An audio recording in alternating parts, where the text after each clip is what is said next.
chère Aurélie. Je vous laisse la parole. Merci Michel.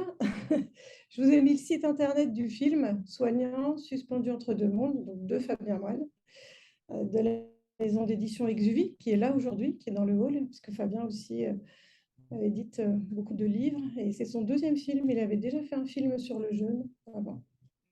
Donc il est en participation libre et consciente sur le site internet. Voilà. Alors après, moi, dans mon histoire, j'ai exercé 20 ans comme sage-femme. Voilà. Homéopathie, j'ai fait une école d'homéopathie, l'Institut national homéopathique français de Paris, dans lequel j'enseigne maintenant, donc il y a plus de 10 ans. Et puis, quand le 15 septembre est arrivé, j'ai été suspendue. J'ai choisi de quitter, de démissionner, et puis de me dire, bah, ma vie aussi, c'est l'homéopathie. Donc maintenant, je ne fais plus que de l'homéopathie. Voilà. Uniciste. Finalement, la PNUI et l'homéopathie uniciste. Donc uniciste, ici, forcément, il y a des gens parmi vous qui connaissent très bien l'homéopathie, d'autres moins. Uniciste, une voix. Peut-être vous avez entendu parler des pluralistes. La différence que va faire un ami à moi qui s'appelle Guy Lautan, c'est que finalement, si plusieurs personnes vous parlent en même temps, vous n'allez peut-être pas forcément comprendre ce qu'ils vous disent. Si une seule personne vous parle, bah, vous allez comprendre ce qu'elle vous dit. Bah, voilà, c'est ça l'unicisme. Donc, Samuel Hahnemann, le fondateur de l'homéopathie, qui vient du grec semblable souffrance.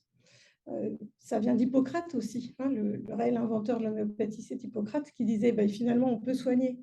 Le corps peut se guérir par lui-même, tout seul. On peut se soigner par les contraires et on peut se soigner par les semblables. Avec 3 principes fondamentaux. Donc, je ne vais pas vous faire un cours sur l'homéopathie. La loi de similitude, c'est ça, c'est soigner par les semblables.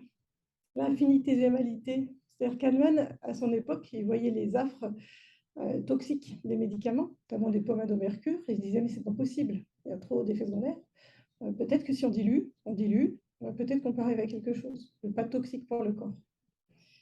Et puis, la totalité caractéristique, c'est important de prendre la personne dans son ensemble, c'est là aussi on rejoint la PNI. Qu'est-ce qui, chez cet individu, est caractéristique, qui fait qu'il est lui et qu'il n'est pas son voisin, même si tous les deux ont la même pathologie. C'est ça qui va être intéressant. Et puis, il a écrit l'Organon de l'art de guérir. Il y aura 6 éditions de l'Organon. Donc, corps, âme, esprit sont liés. Donc, on le retrouve dans l'Organon, au paragraphe 6. Donc, les écrits d'Hahnemann, je pense que c'est vraiment un livre à lire, l'Organon, qui dit que de quelque perspicacité qu'il puisse être doué, l'observateur, exempt de préjugés, celui qui connaît la futilité des spéculations métaphysiques auxquelles l'expérience ne prête pas d'appui, n'aperçoit dans chaque maladie individuelle que des modifications accessibles au sens de l'état du corps et de l'âme, des signes de la maladie, des accidents, des symptômes, c'est-à-dire des déviations du précédent état de santé qui sont senties par le malade lui-même, remarquées par les personnes dont il se trouve entouré et observées par le médecin. Au paragraphe 15, le désaccord invisible pour nous de la force qui anime notre corps ne fait qu'un, en effet, avec l'ensemble des symptômes que cette force provoque dans l'organisme, qui frappe nos sens et qui représente la maladie existante. L'organisme est bien l'instrument matériel de la vie, mais on ne saurait pas plus le concevoir non animé par la force vitale, sentant et gouvernant d'une manière instinctive que cette force vitale ne peut être conçue indépendamment de l'organisme. Tous deux ne font qu'un. Quoique notre esprit partage cette unité en 2 idées, mais uniquement pour sa propre commodité. Voilà, tous deux ne font qu'un. Alors du coup, je me suis dit que j'allais vous illustrer ça un petit peu avec des cas cliniques. Vous parlez un petit peu, donc tout est possible en homéopathie, hein, on peut tout monter en dilution. Évidemment, il y a les 3 règnes, minéral, animal, végétal. Et puis, il y a aussi ce que l'on appelle les nosodes et les sarcodes. Les sarcodes, c'est issu des produits biologiques sains. Donc, nos hormones, nos glandes peuvent être montées en dilution et peuvent être des remèdes homéopathiques.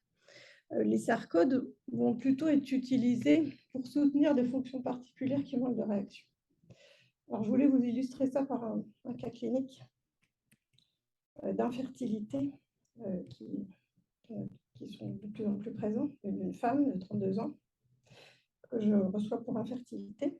Dans son histoire de vie, elle a déjà eu un enfant par fécondation in vitro il y a 4 ans, sans trop de soucis, ça s'était plutôt fait facilement. Et puis là, on est 4 ans plus tard, elle continue à faire des FIV, mais il n'y a pas d'embryon qui pousse, il n'y a même pas de follicule, enfin, c'est vraiment très très compliqué. Moi, quand je la vois, il y a eu 3 tentatives. Elle est un peu désespérée. Elle me dit on va arrêter les FIV. On va réessayer une fois, mais si j'ai pas de follicule, enfin voilà, elle est assez anxieuse. Elle a des cycles qui sont réguliers, des règles de 7 jours qui sont plutôt très abondantes avec du sang rouge. Elle a cette tendance dépressive qui est liée à son infertilité, en disant je suis fatiguée, je n'ai pas le moral, j'arrive pas à me rebooster. C'est quelque chose de très très dur. Et elle a une inquiétude liée aux injections Covid-19. Elle est professionnelle de santé, son mari aussi, donc injectés tous les deux. Et puis, elle se dit, mais voilà, la première FIV a bien marché, et là, je me retrouve, j'ai plus trop de follicules, c'est compliqué, est-ce qu'il y a un lien? Donc, elle tourne avec ce terrain un peu anxieux. On se pose beaucoup, beaucoup de questions. Et puis, il faut savoir qu'en procréation médicalement assistée, on demande aux gens d'être vaccinés pour la Covid-19, donc il y a une sorte d'engrenage comme ça. Quand on reprend un peu son histoire de vie, puisque l'homéopathie, c'est la globalité de la personne, elle avait une maman alcoolique. En France, c'est difficile. Et on cherche toujours ce qui est rare, bizarre et curieux chez les gens. Et ce qui était un peu bizarre, c'est qu'elle avait fort désir de sucre avant les règles. Et puis, je fais folliculinum en 30 CH. Je lui donne le 3 mai avant le traitement de la FIV. Et pour soutenir sa fonction ovarienne, finalement, puisqu'on n'a pas de follicule. Donc là, on a eu des embryons, cette fois-ci, qui ont pu être réimplantés. C'était déjà super positif, quoi.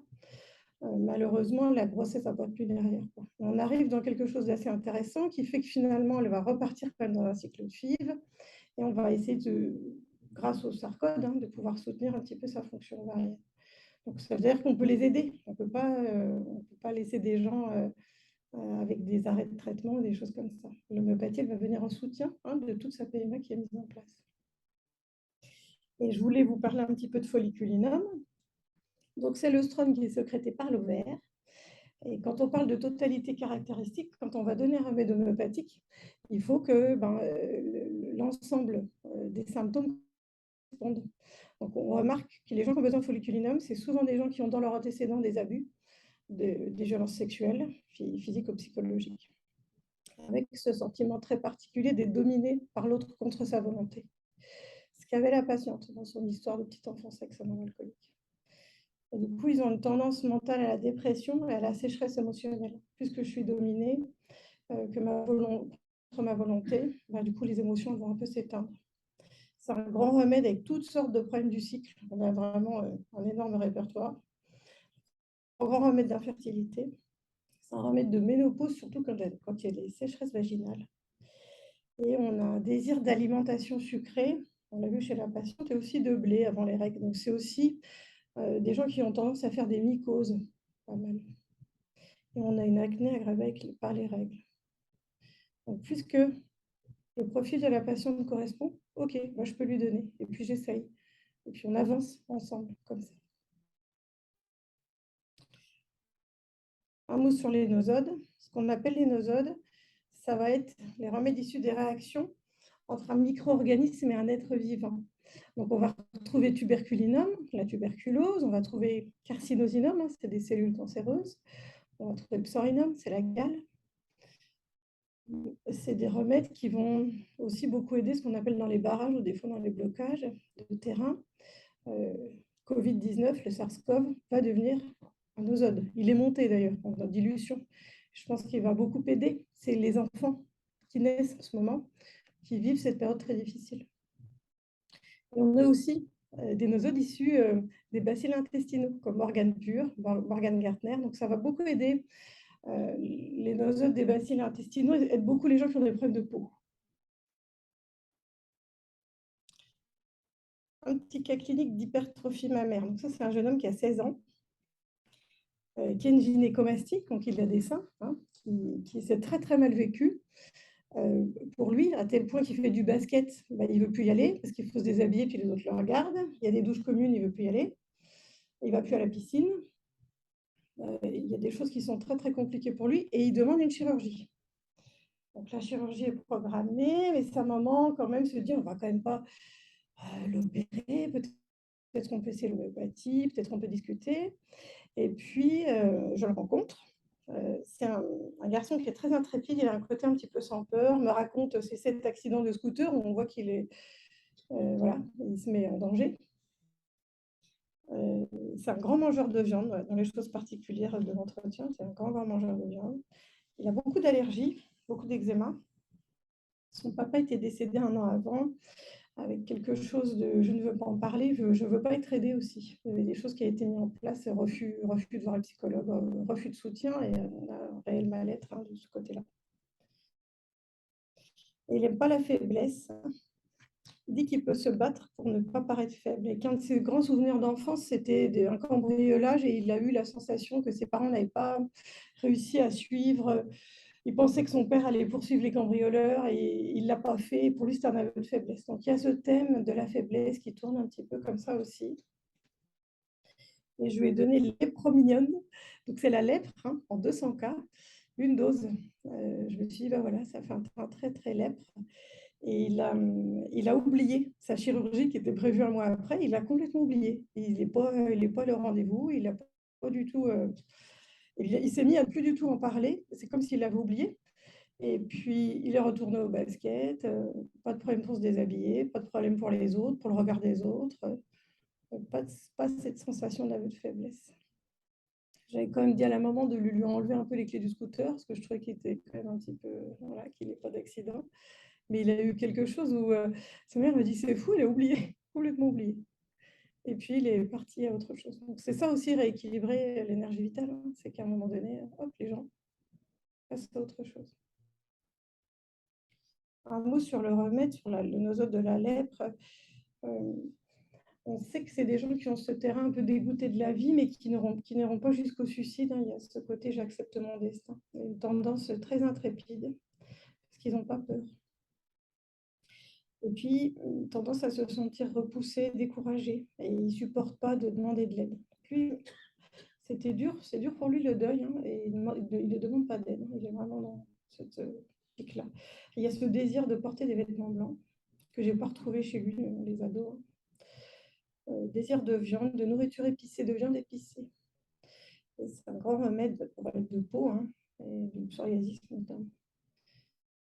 Voilà, donc les nosodes, les sarcodes vont pouvoir aider. Vous dire un petit peu, en tout cas, ce qu'apporte pour moi l'homéopathie uniciste. Ça va permettre d'accueillir le patient sans préjugés, parce qu'on va chercher chez lui tout ce qui est rare, bizarre et curieux, puis on va l'autoriser à se livrer et à parler. Souvent, les patients vont dire je ne pensais pas que j'allais vous dire autant de choses, je ne pensais pas que j'allais autant parler de moi. Parce que c'est ouvert, hein, c'est vraiment une consultation ouverte. Et puis, comprendre le patient dans sa globalité, puisqu'il n'y a pas de séparation entre le mental et le corps. Donc, ça veut dire que chaque problème du mental va être identique au problème somatique, mais ça va pas s'exprimer, ça va s'exprimer dans un langage différent. Et finalement, nous, on cherche le lien, parce que tout ce qui se passe dans les niveaux supérieurs s'exprime dans les niveaux inférieurs. On va être dans la recherche de ce lien et de rééquilibrer l'énergie vitale désaccordée. Voilà, c'est ce que je trouve merveilleux dans le. Alors, je voulais compléter. En fait, c'est bien, je complète bien Yann Oliveau, en fait. Parce que j'ai fait une formation avec l'École des hautes études en santé publique sur les perturbateurs endocriniens en périnatalité. Avec aussi cette idée de comment conseiller, hein, les femmes. Et notamment, il y a un énorme travail qui a été fait, peut-être vous avez entendu parler, sur les 1000 premiers jours. Les 1000 premiers jours de la vie sont des moments, comme expliquait Yann hier, très tendus, hein, avec des forts risques d'exposition et des fortes conséquences. Donc, comment conseiller, aider les parents, les familles. On se retrouve aussi avec des futurs parents voilà, qui ont beaucoup de questions. Donc, il y a un site internet créé par le ministère de la Santé qui s'appelle Agir pour bébé, où ils vont cliquer un peu sur les pièces de la maison et puis pouvoir avoir des informations. sur la chambre, et sur les jouets, des choses comme ça. Alors après, ça, Yann a très bien expliqué hier qu'effectivement, il va y avoir des conséquences des perturbateurs endocriniens sur l'organisme. Alors moi, dans ma formation, c'était toujours attention, c'est pas avéré. On était toujours en train de nous mettre attention, attention, attention. Ils freinent beaucoup, je trouve. Ils freinent beaucoup. Avec des choses avérées comme le diabète, les cancers hormonodépendants, les troubles neurologiques, des malformations de l'arbre urinaire. Et on suspecte les perturbateurs endocriniens pour les accouchements prématurés, pour les hypotrophies fœtales, donc ces bébés de petits poids, et aussi les troubles du spectre autistique. Après tout ça, je vais aller plus loin parce que Yann en a parlé. Donc, que la grossesse, c'est vraiment la petite enfance, et la puberté également, c'est des moments très, très critiques. Et là, ce qui est intéressant, c'est de voir finalement que dès 5 semaines de grossesse, 10 semaines de grossesse, ce qui va être touché en premier, c'est les gonades, donc ça va être les organes de la reproduction. D'où l'importance de commencer à faire des efforts dès le début, même avant la grossesse. Et puis on remarque à l'adolescence aussi les glandes mammaires qui vont être plus sensibles à la spermatogénèse chez l'adulte.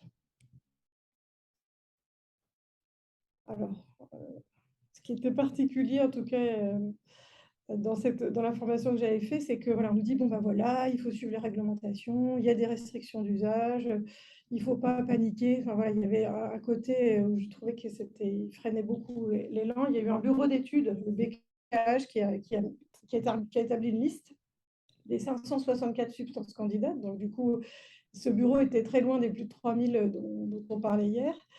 Et il y a seulement 160 qui ont été considérés comme perturbateurs endocriniens avérés. Et du coup, c'est vraiment, on n'avance pas, quoi. On n'avance pas. Et ce que j'ai trouvé très particulier, c'est voilà, on n'avance pas, ça va pas assez vite, quoi.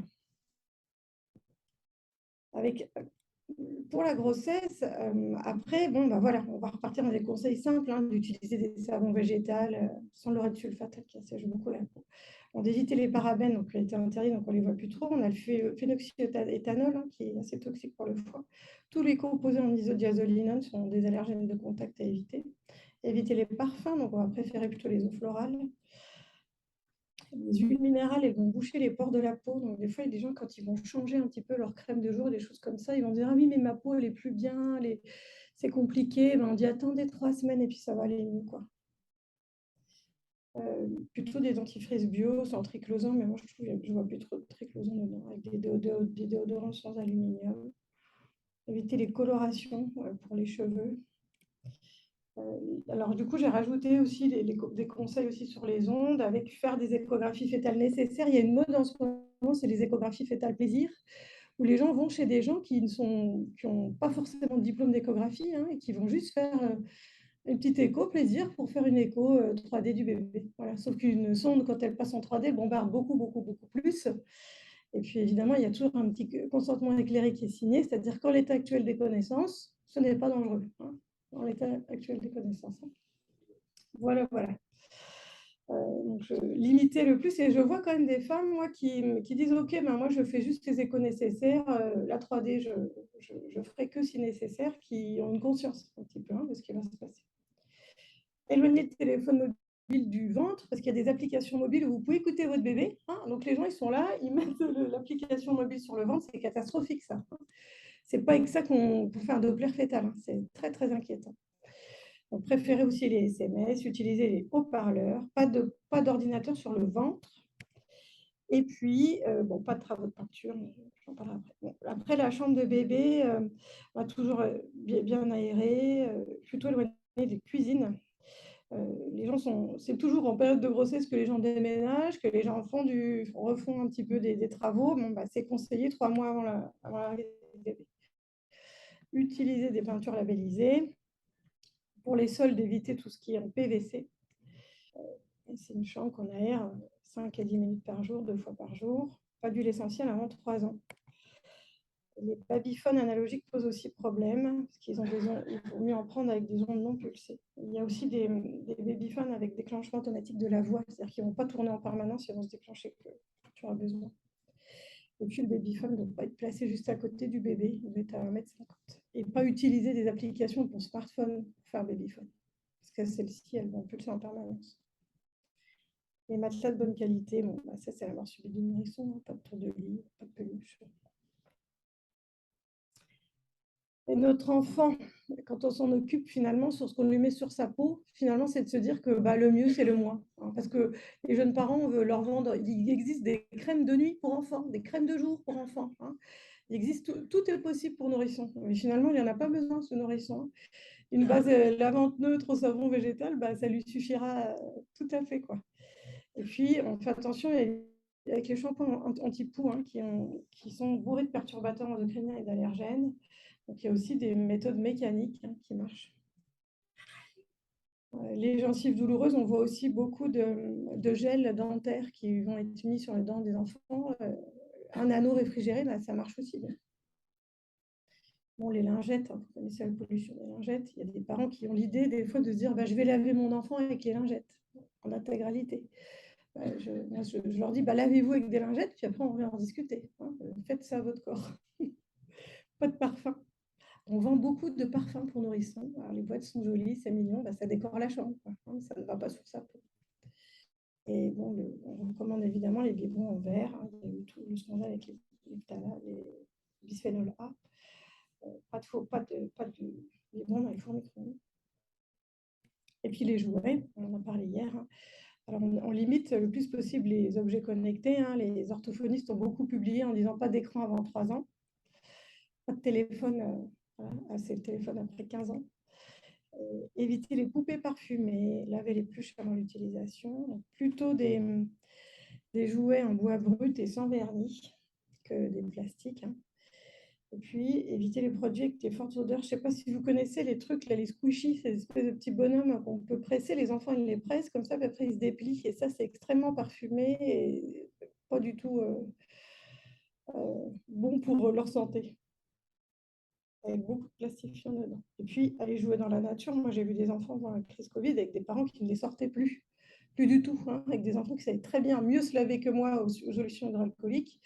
Et qui, du coup, avaient une vie très hygiéniste. Plus de sorties, plus de jouer dans la boue, plus rien.